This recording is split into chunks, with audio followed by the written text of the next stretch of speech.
দর্শক, এই পর্যায়ে সবাইকে আমন্ত্রণ জানাচ্ছি সংবাদপত্রের পর্যালোচনা ভিত্তিক পত্রিকার চোখের দেশ অনুষ্ঠানে।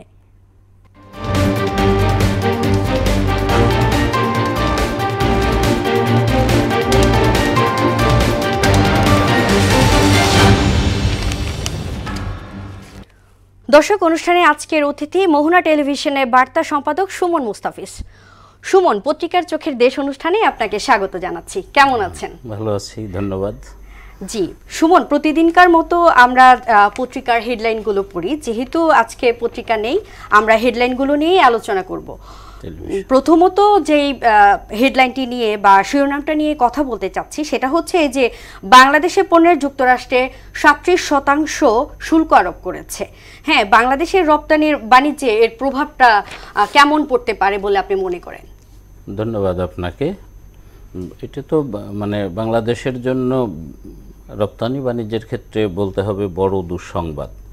কারণ আমরা জানি যে আমাদের রপ্তানি পণ্যের মধ্যে আরএমজি খাত, তৈরি পোশাক হচ্ছে সবচেয়ে বড় রপ্তানি পণ্য।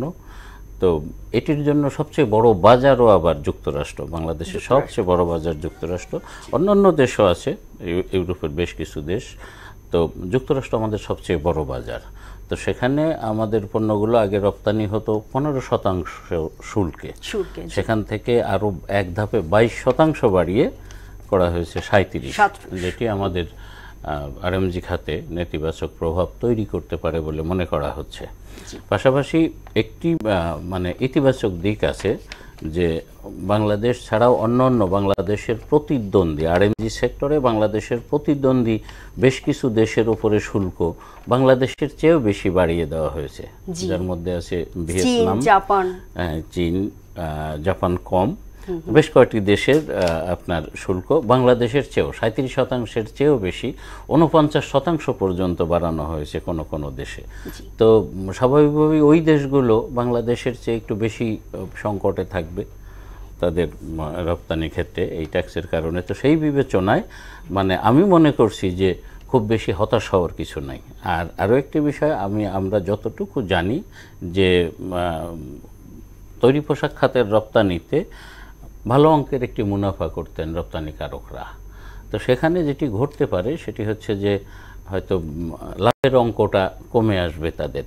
হ্যাঁ, কিন্তু সঠিক তদারকি, সঠিকভাবে মানে রপ্তানি প্রক্রিয়াটা সমাধান করা, মানে যাতে কোনো অর্ডার বাতিল না হয়, কোনো ক্রয়াদেশ বাতিল না হলে বা দামের হেরফের না হলে, কোনো গ্যাপ তৈরি না হলে আমার মনে হয় সংকট তো হবেই, তবে মানে প্রভাবটা এমন পর্যায়ে যাবে না যে আরএমজি খাত বাংলাদেশ থেকে উঠে যাবে, এমনটি আমি মনে করছি না। যদিও সবচেয়ে আরও ভালো বলতে পারবেন অর্থনীতি বিশ্লেষকরা বা এই খাত সংশ্লিষ্টরা ভালো করতে পারবেন।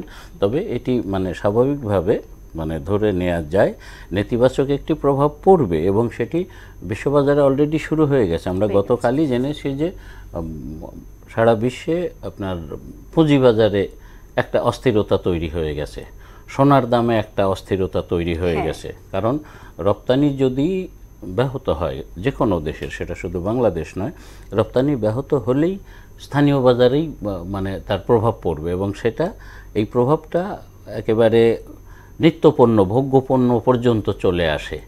রপ্তানি কমে গেছে, সেক্ষেত্রে চাল ডালের দামও বেড়ে যাওয়ার একটা আশঙ্কা তৈরি হয়ে যায়।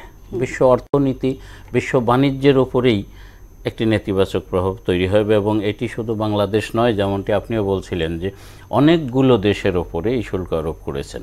তো আমি মনে করছি যে এতে করে যুক্তরাষ্ট্রের ওপরেও এর একটি প্রভাব পড়বে। গতকাল যেটি বলেছেন ডোনাল্ড ট্রাম্প যে আমদানি বন্ধ করে দেশেই সব পণ্য উৎপাদন করতে হবে, মানে যুক্তরাষ্ট্রের উদ্দেশ্যেই উনি বলেছেন। তো এটি তো সবকিছুই তো রাতারাতি সম্ভব নয়। আবার আরও কিছু বিষয় আছে আমাদের এশিয়ার বা তৃতীয় বিশ্বের দেশগুলোতে, যেমন শ্রম সস্তা, খুব সস্তায় শ্রমিক পাওয়া যায়, উন্নত বিশ্বে এত সস্তা নয়।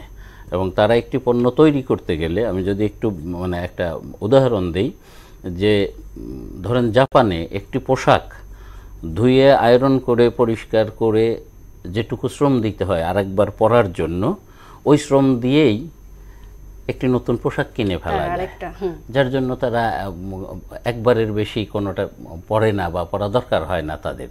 হিসাবটা খুব সোজা। তো যুক্তরাষ্ট্র যদি পণ্য তৈরি করতে যায় তাহলে দেখা যাবে তাদের যে খরচ হচ্ছে পার ইউনিট যে খরচ হচ্ছে তার চেয়ে কম খরচে তারা আমদানি করতে পারে। তা আমার মনে হয় যে এটি ভ্রান্ত নীতি ট্রাম্পের, এবং এই নীতির কারণে যুক্তরাষ্ট্রকেও সাফার করতে হবে। আমার মনে হয় যে উনি যেভাবে যতটা ঢালাওভাবে এই শুল্ক আরোপ করে চলছেন বিশ্বব্যাপী, উনি ওনার মানে ছক দেখে দেখে করছেন যে বাংলাদেশে যুক্তরাষ্ট্রের পণ্য রপ্তানিতে কত % ট্যাক্স ধরা হয়। হ্যাঁ, বাংলাদেশে আছে সম্ভবত ৭৬%। যুক্তরাষ্ট্রের কোনো পণ্য বাংলাদেশে ঢুকলে ৭৬% ট্যাক্স দিতে হয়, তো উনি তার অর্ধেক করে দিয়েছেন। তো এভাবে তো হয় না, যার কারণে এর প্রভাব শুধু বিশ্বব্যাপী নয়, খোদ যুক্তরাষ্ট্রেও পড়বে এবং যুক্তরাষ্ট্রকে ওই জন্য আমার মনে হয় দুর্ভোগ পোহাতে হবে। ধন্যবাদ সুমন। আমি আরেকটা বিষয়ও বলতে চাচ্ছি যে এই যে স্বাধীনতার ৫৪ বছরেও নরসিংদীর রায়পুরায় পাকা হয়নি রাস্তাঘাট, এবং এইটা নিয়ে ১২ গ্রামের মানুষ এখনো ভুগছে। উদ্যোগের আশ্বাস উপজেলা প্রশাসকের, কিন্তু কিছুই হচ্ছে না। এই ব্যাপারে যদি এটি তো দেশব্যাপী আছে, বিভিন্ন জায়গায় রাস্তাঘাট সংস্কার বা ব্রিজ কালভার্টের জন্য হয়তো দেখা যায় যে ছোট্ট একটি কালভার্টের জন্য কয়েক গ্রামের মানুষ দুর্ভোগে আছেন, সমস্যায় আছেন। তো এটি চলমান প্রক্রিয়া, আমি মনে করি উন্নয়নের অংশ এটি। তবে এখানে একটি বিষয় আবার চলে আসে, সেই মানে পতিত সরকারের ইস্যু চলে আসে যে অনেক প্রকল্পই সেখানে নেওয়া হতো লুটপাটের মানে টার্গেট করে, লুটপাটকে প্রধান লক্ষ্য ধরে নিয়ে, যার কারণে সব জায়গায় সব ক্ষেত্রে সঠিক প্রকল্প নেওয়া হতো না। উন্নয়ন প্রকল্পগুলোর মধ্যে মানে কিভাবে বলবো যে প্রায়োরিটি বেসিস অনেক প্রকল্পই নেওয়া হতো না। তবে একটি উপজেলায় কোনো রাস্তাঘাট পাকা হয়নি ৫৪ বছরে, এটি এক কথায় যদি বলি দুঃখজনক ঘটনা। এর কোনো বারবার প্রশাসন উদ্যোগ নিয়েও সেটা এখনো পর্যন্ত কমপ্লিট করছে। যেভাবেই হোক সেটা যদি সেটা না হয়ে থাকে যে দীর্ঘকালেও একটি উপজেলায় কোনো উন্নয়ন হবে না, তার অর্থ ধরে নেওয়া যায় যে তারা রাজনৈতিকভাবে বঞ্চিত, রাজনৈতিক বিবেচনায় সেখান থেকে কোনো মন্ত্রী বা ক্ষমতাশালী কোনো এমপি হননি, যার কারণে তিনি ওইভাবে প্রকল্প নিতে পারেননি, উন্নয়ন হয়নি এলাকার। এটি, এবং আমরা জানি যে রায়পুরায় বিস্তীর্ণ এলাকা চরাঞ্চল আছে, সেই চরাঞ্চলের মানুষগুলোর জীবন জীবিকা এমনি অনেক কঠিন। তার মধ্যেও যদি রাস্তাঘাট না থাকে। ধন্যবাদ সুমন, আমাদের সময়ের স্বল্পতা, আপনাকে অসংখ্য ধন্যবাদ আমাদের সাথে যোগদান করার জন্য।